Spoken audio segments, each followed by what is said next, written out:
നല്ല രീതിയിലുള്ളൊരു ഹൈറ്റാണ്. ഈ ഒരു വണ്ടി കാണുന്ന പോലെ ഞാനൊന്ന് ഫുള്ള് ചെയ്ത് കാണിച്ചു തരാം കേട്ടോ. ലോങ് ടൂറിങ്ങിന് ഈ ഒരു വണ്ടി ഒട്ടും കേപ്പബിൾ അല്ല കേട്ടോ. ഹലോ മച്ചാമാരെ, റൈഡർ സ്ലീറ്റ് ബോയുടെ പുതിയൊരു എപ്പിസോഡിലേക്ക് എല്ലാവർക്കും സ്വാഗതം.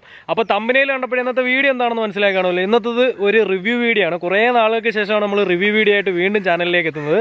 നമ്മുടെ ഇന്ന് കൂടെ ഉള്ളത് ഹുസ്കർണയുടെ സാപ്ലിൻ 250 എന്ന് പറയുന്ന മോഡലാണ്.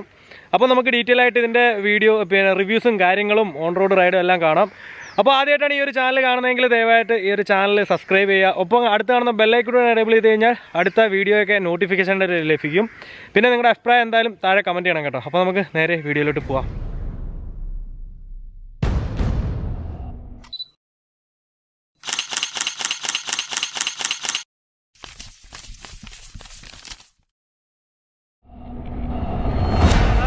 ഇത് കോമ്പറ്റേറ്റ് ചെയ്യുന്നതെന്ന് പറഞ്ഞു കഴിഞ്ഞാൽ നമ്മുടെ ഡൂക്ക് 250 ആയിട്ടാണ്. കാരണം എന്ന് വെച്ച് കഴിഞ്ഞാൽ ഡൂക്ക് 250യും ഇതും കൂടെ വെച്ച് കഴിഞ്ഞാൽ ഏതെടുക്കണമെന്നുള്ളൊരു കൺഫ്യൂഷൻ പലർക്കും ഉണ്ടാവുന്ന ഒന്നാണ്. അതെല്ലാം നമുക്ക് ഈ ഒരു വീഡിയോയിലൂടെ ആ ഒരു സംശയങ്ങൾക്ക് ഒരു പരിധിവരെ ഉത്തരം തരാൻ സാധിക്കും. അപ്പം നമുക്ക് ബാക്കി ഡീറ്റെയിൽ ആയിട്ടുള്ള റിവ്യൂയിലോട്ട് കിടക്കാം. ആദ്യം തന്നെ പറയാനുള്ളതെന്ന് പറഞ്ഞാൽ ഹുസ്കർണ അവതരിപ്പിച്ചിട്ടുള്ള രണ്ട് വണ്ടികളുടെയും എടുത്തു പറയേണ്ട ഒരു പ്രത്യേകത എന്ന് പറഞ്ഞു കഴിഞ്ഞാൽ വണ്ടി യുണീക്ക് ആണെന്നുള്ളതാണ്. അപ്പോൾ നമ്മൾ മറ്റൊരു വണ്ടിയായിട്ട് കമ്പയർ ചെയ്യുകയാണെങ്കിൽ ഓരോ പാർട്സും ഒരു യുണീക്ക് അല്ലെങ്കിൽ അതിനൊരു പ്രത്യേകത നമുക്ക് ഫീൽ ചെയ്യും. ഇപ്പോൾ ടാങ്ക് ആയാലും ഹെഡ്ലൈറ്റ് ആയാലും വണ്ടി സീറ്റ് ആയാലും എല്ലാത്തിനും വളരെ ഒരു പ്രത്യേകത എന്ന് വെച്ചാൽ മറ്റൊന്നിൽ കാണാത്ത ആ ഒരു നേച്ചർ നമുക്ക് ഫീൽ ചെയ്യും. അതാണ് ഈ ഒരു വണ്ടിയുടെ പ്രത്യേകത. ഇപ്പോൾ ആദ്യം തന്നെ നമുക്ക് ഇതിൻ്റെ ഹെഡ് ലാമ്പിൽ തുടങ്ങാം. ഹെഡ് ലാമ്പിനെ പറ്റിയിട്ട് പറയുകയാണെങ്കിൽ ഇതിൻ്റെ സെൻട്രൽ തന്നെ ഹുസ്കർണ എന്ന് പറയുന്ന അവരുടെ ഒരു ബ്രാൻഡ് നെയിം ലേബൽ ചെയ്തിരിക്കുന്നത് നമുക്കൊരു പ്രത്യേകതയായിട്ട് തോന്നും. ഒപ്പം തന്നെ അടിപൊളി ഒരു LED സെറ്റപ്പും ഒരു DRLും കൂടെ ആയപ്പോഴത്തേന് ഹെഡ്ലൈറ്റ് എന്ന് പറഞ്ഞു കഴിഞ്ഞാൽ അടിപൊളി എന്ന് പറഞ്ഞു കഴിഞ്ഞാൽ ഒരു നല്ലൊരു ലുക്ക് തരുന്ന ഒരു ഹെഡ്ലൈറ്റ് ആണ് ഹുസ്കർണ ഈ ഒരു സാറ്റ്പിലിൻ എന്ന് പറയുന്ന മോഡലിന് കൊടുത്തിട്ടുള്ളത്.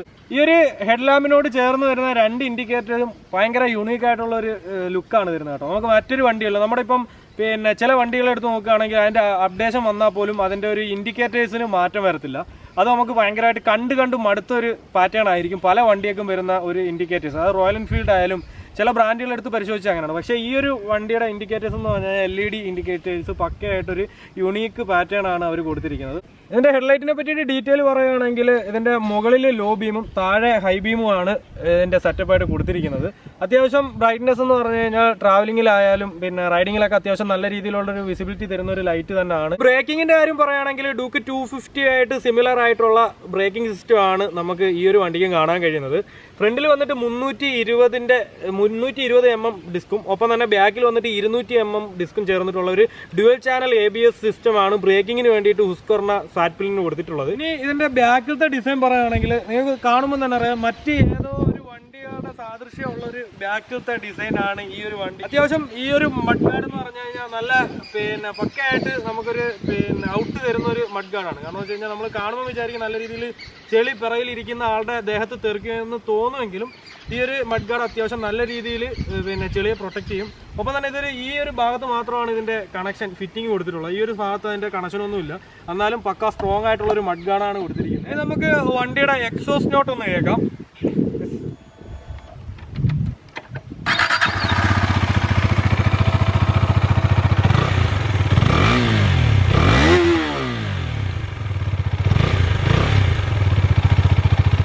ഇനി നമുക്ക് ഇതിൻ്റെ എഞ്ചിൻ്റെ സ്പെക്കും കാര്യങ്ങളൊക്കെ പരിശോധിക്കുകയാണെങ്കിൽ 30 PS പവർ 9000 RPMലും ഒപ്പം തന്നെ 24 Nm ടോർക്ക് 7500 RPMലുമാണ് ഈ ഒരു എഞ്ചിൻ പ്രൊഡ്യൂസ് ചെയ്യുന്നത്.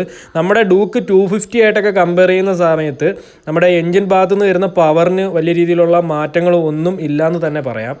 ഇതിൻ്റെ ലോ എൻഡ് ടോർക്ക് എന്ന് പറഞ്ഞു കഴിഞ്ഞാൽ ഭയങ്കര മോശമാണ് കേട്ടോ. അത് ഞാൻ ഇതിൻ്റെ റൈഡിങ്ങിൻ്റെ ഇടയ്ക്ക് പറയാം. ഒപ്പം തന്നെ സസ്പെൻഷൻ്റെ കാര്യവും ഞാൻ റണ്ണിങ്ങിൽ പറയാം. സസ്പെൻഷൻ അത്യാവശ്യം സ്റ്റിഫായിട്ടുള്ളൊരു സസ്പെൻഷനായിട്ടാണ് ഫീൽ ചെയ്തത്. ചെറിയൊരു കല്ലിൽ കയറിയാൽ പോലും നല്ല രീതിയിൽ ഹാൻഡിൽ നമുക്കത് അറിയുന്ന രീതിയിൽ തന്നെയാണ് ഇതിൻ്റെ ഒരു സസ്പെൻഷൻ്റെ ആ ഒരു ഫീൽ കിട്ടിയത്. സീറ്റ് ഹൈറ്റും കാര്യങ്ങളും എല്ലാം നമുക്ക് വണ്ടിയിലോട്ട് കയറി ഇരുന്നിട്ട് പറയാം. അത്യാവശ്യം നല്ല രീതിയിലുള്ളൊരു ഹൈറ്റാണ്. ഈ ഒരു വണ്ടി കാണുന്ന പോലെയല്ല. എൻ്റെ രണ്ട് കാലും പ്ലാന്റഡ് ഫൂട്ടായിട്ടല്ല നിൽക്കുന്നത്. കാരണം എന്ന് വെച്ച് കഴിഞ്ഞാൽ അത്യാവശ്യം സീറ്റ് ഹൈറ്റ് ഈ വണ്ടിക്ക് വളരെ കൂടുതലാണ്. അത്യാവശ്യം 5.5 ഉള്ള ഒരാൾക്ക് പോലും നല്ല രീതിയിൽ കാലെത്തത്തില്ല. അപ്പം നിങ്ങൾ പിന്നെ കാലെത്തൂല എന്ന് വിചാരിച്ച് വിഷമിക്കൊന്നും വേണ്ട. അത് വലിയ രീതിയിൽ വെയിറ്റ് ഉള്ള ഒരു വണ്ടിയല്ല. ഇതിൻ്റെ വെയിറ്റ് എന്ന് പറഞ്ഞു കഴിഞ്ഞാൽ വളരെ കുറവാണ്. നമ്മൾ ഡൂക്ക് 250 ആയിട്ട് കമ്പയർ ചെയ്ത് നോക്കുമ്പോൾ പോലും ഇതിൻ്റെ വെയിറ്റ് എന്ന് പറഞ്ഞു കഴിഞ്ഞാൽ വളരെ കുറവാണ്. അതുകൊണ്ട് പ്ലാന്റഡ് ഫുഡ് അല്ലെങ്കിൽ പോലും റണ്ണിങ്ങിൽ അത് നമ്മളെ സാരമായിട്ട് ബാധിക്കത്തൊന്നുമില്ല. നമുക്ക് മീറ്ററിൻ്റെ കാര്യം പരിശോധിക്കുകയാണെങ്കിൽ നല്ല റൗണ്ട് ആയിട്ടുള്ള യുണീക്ക് ആയിട്ടുള്ളൊരു മീറ്ററാണ് ഈ ഒരു വണ്ടിക്ക് കൊടുത്തിട്ടുള്ളത്. പക്ഷേ ഇതിനകത്ത് ഡേറ്റാസ് കൊടുത്തിട്ടുള്ള ഒരു സ്ഥലം വളരെ ചെറുതായി പോയി. എത്രത്തോളം വിസിബിലിറ്റി കാണുമെന്നുള്ളൊരു ഐഡിയ ഇല്ല. പക്ഷേ ഒരുപാട് ഡേറ്റാസ് ഈ ഒരു മീറ്ററിൽ ഉൾക്കൊള്ളിച്ചിട്ടുണ്ട്. സൈഡ് സ്റ്റാൻഡ് ഇൻഡിക്കേറ്റർ ആയാലും ഫ്യൂൽ ഗേജിൻ്റെ വാണിംഗ് ആയാലും പിന്നെ ഫ്യൂൽ റേഞ്ച് ആയാലും ആവറേജ് സ്പീഡ് ആയാലും ഒരുപാട് ഡേറ്റാസ് ഇതിനകത്ത് ഉൾക്കൊള്ളിച്ചിട്ടുണ്ട്. വണ്ടിക്ക് ഇത്രത്തോളം സീറ്റ് ഹൈറ്റും കാര്യങ്ങളൊക്കെ ഉണ്ടെങ്കിലും ഇതിൻ്റെ ഗ്രൗണ്ട് ക്ലിയറൻസ് 149 mm മാത്രമാണ്.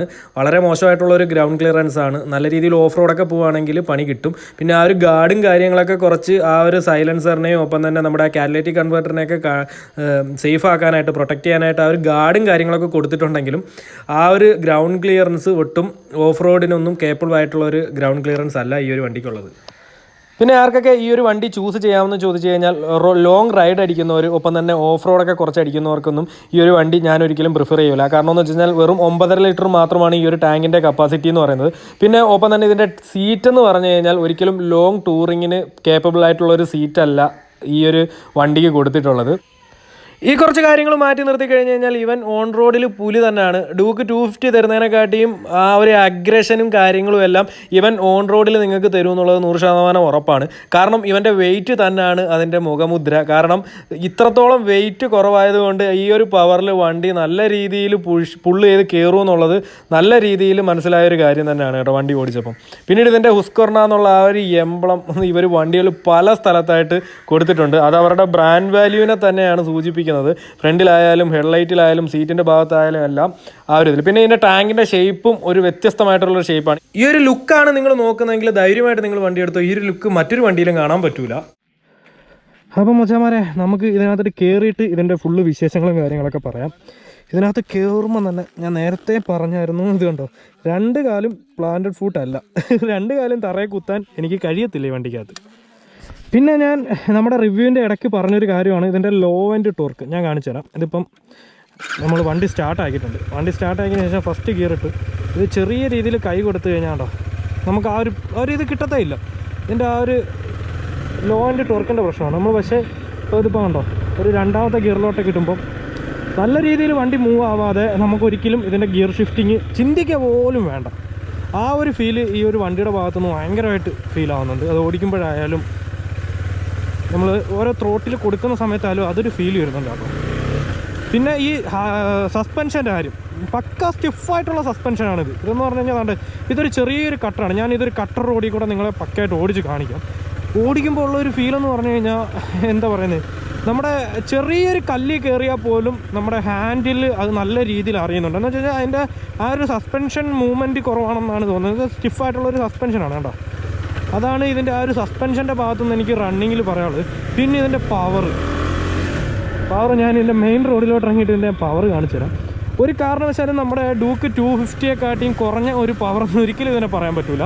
ഒരു പടി മുന്നിൽ നിൽക്കുന്ന പവറെന്ന് തന്നെ പറയാൻ പറ്റത്തുള്ളൂ. അതിനകത്ത് മെയിനായിട്ട് ഇതിനെ ഇതാക്കുന്ന കാര്യം ഇതിൻ്റെ വെയിറ്റാണ് കേട്ടോ. ഇതിൻ്റെ ലോ ആൻഡ് ടോർക്കിൻ്റെ കാര്യം ഞാൻ പറഞ്ഞത് കണ്ടോ. ഇപ്പോൾ 4ാമത്തെ ഗിയറിലാണ് കിടന്നത്. ഇതിപ്പോൾ 3ാമത്തെ ഗിയറിലോട്ട് അടിക്കാതെ നമുക്ക് ഒരിക്കലും ഇവിടുന്ന് എടുത്തിട്ട് പോകാൻ പറ്റില്ല.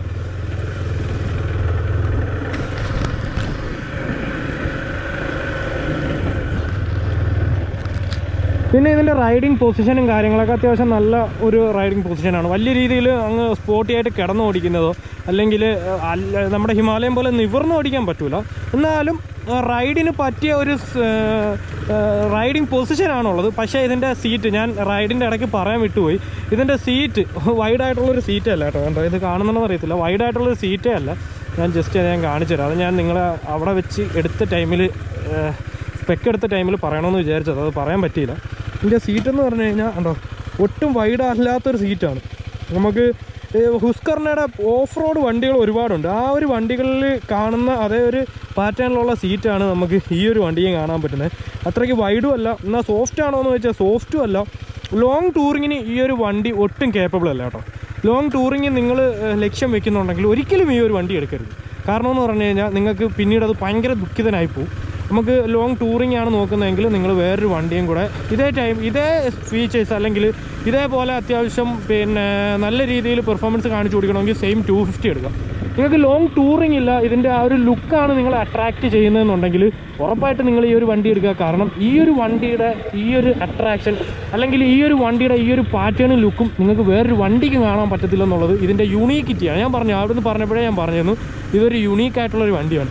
അപ്പോൾ ഇതിൻ്റെ ലുക്ക് നിങ്ങൾക്ക് വേറൊരു വണ്ടിക്ക് ലഭിക്കത്തില്ല. പക്ഷേ ഇതിൻ്റെ പവറായാലും ഇതിൻ്റെ ഇതേ ഒരു ഫീലായാലും വേറെ പല വണ്ടിയൊക്കെ ലഭിക്കും. അപ്പം നിങ്ങൾക്ക് പിന്നെ ലോങ് ടൂറിംഗ് ഉണ്ടെങ്കിൽ ആ ഒരു വണ്ടിയും കൂടെ ടെസ്റ്റ് ചെയ്തതിന് ശേഷം മാത്രം വണ്ടി എടുക്കാം. ഓക്കെ, അപ്പോൾ നമുക്ക് ഈ കൈ കൊടുത്ത് നോക്കാം.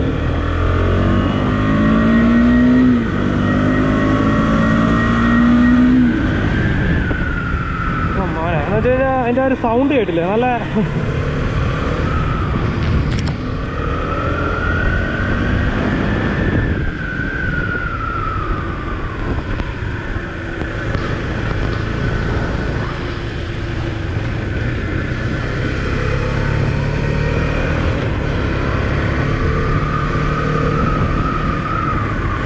അടുത്ത അതിൻ്റെ കോർണറിങ് എബിലിറ്റിയാണ് ഞാൻ പറയാൻ പോകുന്നത്.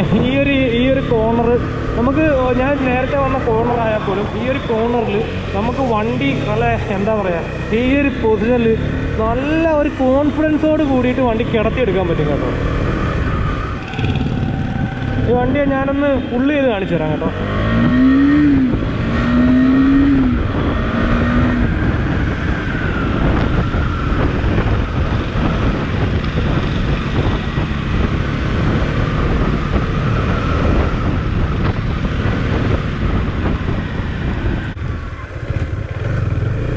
ഞാൻ ഡ്യൂക്ക് 250യുടെ റിവ്യൂ ചെയ്ത സമയത്ത് ഞാനൊരു കാര്യം പറഞ്ഞിരുന്നു. അതിൻ്റെ മിഡ് റേഞ്ചിലും അല്ലെങ്കിൽ ലോ റേഞ്ചിലും ഉള്ള RPMൽ അവനൊരു പൂച്ചക്കുട്ടിയാണ്, അല്ലെങ്കിൽ അവൻ ചെറിയൊരു ശിശുവാണ്. പക്ഷേ അവൻ്റെ ഹൈ റേഞ്ചിലുള്ള RPMലോട്ട് കയറുമ്പോൾ അവൻ ഭയങ്കര ഭീകരനായിട്ടാണ് പവർ ചെയ്യുന്നതെന്ന് അല്ലെങ്കിൽ ഫീൽ ചെയ്യുന്നതെന്ന് പറഞ്ഞിരുന്നു. പലരും എന്നോട് ചോദിച്ചാണ് ഡ്യൂക്ക് കാലം വണ്ടിയാണോ. അപ്പോൾ അവർക്ക് കൊടുത്തൊരു ഉത്തരവായിരുന്നു ഞാൻ ഡ്യൂക്ക് 250. കാരണം എന്ന് വെച്ച് കഴിഞ്ഞാൽ അതിൻ്റെ മിഡ് റേഞ്ചിലുള്ളതും പിന്നെ ലോ റേഞ്ചിലുള്ള RPM, ടോർക്കിൻ്റെ കാര്യമല്ല പറയുന്നത്, RPM എന്ന് പറഞ്ഞു കഴിഞ്ഞാൽ അല്ലെങ്കിൽ പവർ എന്ന് പറഞ്ഞു കഴിഞ്ഞാൽ അത് പക്ക ഒരു ഇതായിട്ടുള്ളൊരു പവറാണ്. പക്ഷേ ഈ ഒരു വണ്ടിക്കകത്ത് എനിക്ക് ആ ഒരു ഒപ്പീനിയൻ ഇല്ല കേട്ടോ. ലോ റേഞ്ചിലും മിഡ് റേഞ്ചിലും ഉള്ള പവർ എന്ന് പറഞ്ഞു കഴിഞ്ഞാൽ അത്രയ്ക്ക് ചെറിയ ഒരു ശിശുവായിട്ടുള്ളൊരു പവറൊന്നുമല്ല. അത്യാവശ്യം നല്ല രീതിയിലുള്ള പവർ ഈ ഒരു വണ്ടി കാഴ്ചവെക്കുന്നുണ്ട്. ഹൈ റേഞ്ചിലും ഹൈ RPMലും നല്ല രീതിയിലുള്ള ആ ഒരു പവർ, സെയിം പവറല്ല, കുറച്ച് ഭീകര പവർ കാണിക്കും. മച്ചാമാർ ഇത്രയൊക്കെ പറഞ്ഞുകൊണ്ട് ഈ ഒരു ചെറിയൊരു വീഡിയോ ഇവിടെ അവസാനിപ്പിക്കുകയാണ്. കുറേ നാൾ കൂടിയിട്ടാണ് ഒരു റിവ്യൂ വീഡിയോ ആയിട്ട് നമ്മൾ തിരിച്ചു വന്നത് കേട്ടോ. അപ്പോൾ എന്തെങ്കിലുമൊക്കെ പോരായ്മകളുണ്ടെങ്കിൽ ക്ഷമിക്കുക. പിന്നെ ഈ ഒരു വീഡിയോ ഇഷ്ടപ്പെട്ടുവെങ്കിൽ ഉറപ്പായിട്ട് ലൈക്ക് ചെയ്യുക, ഇഷ്ടപ്പെട്ടില്ല എന്നുണ്ടെങ്കിൽ ഡിസ്ലൈക്ക് ചെയ്തു. പക്ഷേ അതിൻ്റെ കാരണവും കൂടെ ഒന്ന് കമൻറ്റിൽ രേഖപ്പെടുത്തിയേക്കുക. അതിൻ്റെ മാത്രമല്ല എല്ലാ കാരണങ്ങളും നിങ്ങൾ കമൻറ്റിൽ രേഖപ്പെടുത്തുക. അപ്പം തന്നെ മറക്കാതെ ചാനൽ സബ്സ്ക്രൈബ് ചെയ്യുക, അടുത്ത് കാണുന്ന ബെല്ലൈക്കൻ ചവിട്ടി പൊട്ടിച്ച് കിണി അടിച്ചേക്കുക, എന്നാലേ അടുത്ത വീഡിയോ നോട്ടിഫിക്കേഷനായിട്ട് ലഭിക്കത്തുള്ളൂ. അപ്പോൾ മച്ചാമാരെ അടുത്ത വീഡിയോയിൽ കാണുമ്പോഴേക്കും ബൈ റൈഡർ സ്ലീറ്റ് ബൈ.